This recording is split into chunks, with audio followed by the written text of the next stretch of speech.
एका वीराची आई रडते, हे मा, हा अपमान आम्हाला सहन होणार नाही काय बा.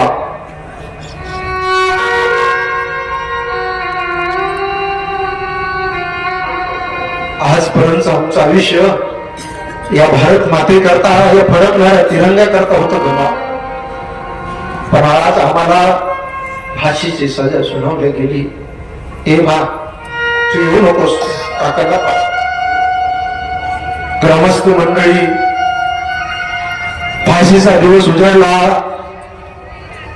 आणि त्या लोहरच्या जेलमध्ये सुखदेव भगतसिंग राजगुरू क्रांतिकाराचं पुस्तक वाचत होते. इंग्रज शिपाई हातामध्ये बंदूक घेऊन आला आणि त्यांच्या चेहऱ्याकडे पाहिलं, स्मित हास्य दिसलं आणि क्रांतिकाराचं पुस्तक वाचत होते.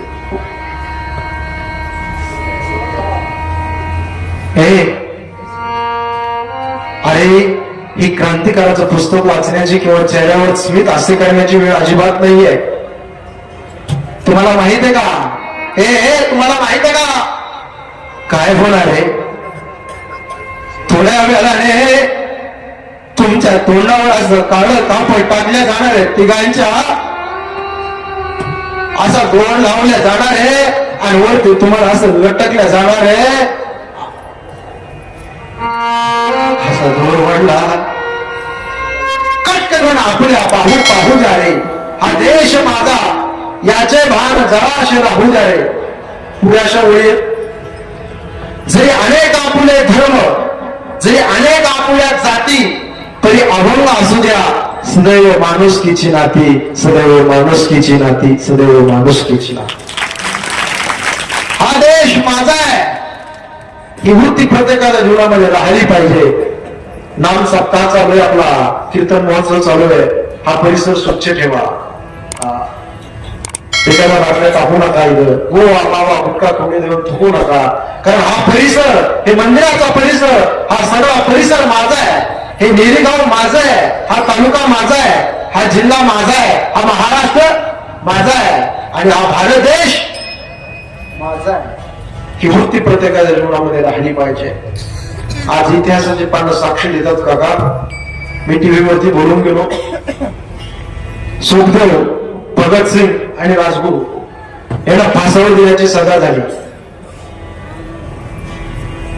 आईला कळालं माझ्या लेकराला उद्या फासावरती देणार आहे. आईचे डोळे डबडबले आणि आईच्या डोळ्यामध्ये पाणी आलं. ती माय ढसा ढसा रडत होती. हे आई, रडू नकोस ग आई. बघा, पुरुष मंडळीपेक्षा महिला मंडळीच्या डोळ्यामध्ये लवकर पाणी येतं. त्याचं कारण असं आहे, त्यांचं अंतकरण कोमल असतं, हलकं असतं, नाजूक असतं.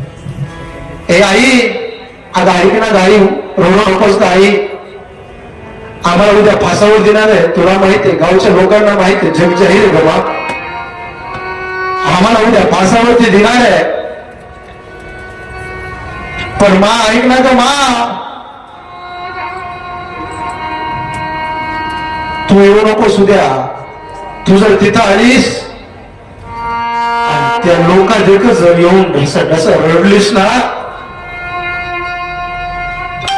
ते लोक म्हणतील अरे एक आवाज होणार आहे, तुमचा मृतदेह खाली पडणार आहे, ढसाळ मरणार आहे, तुम्ही मरणार आहे, मरणार आहे.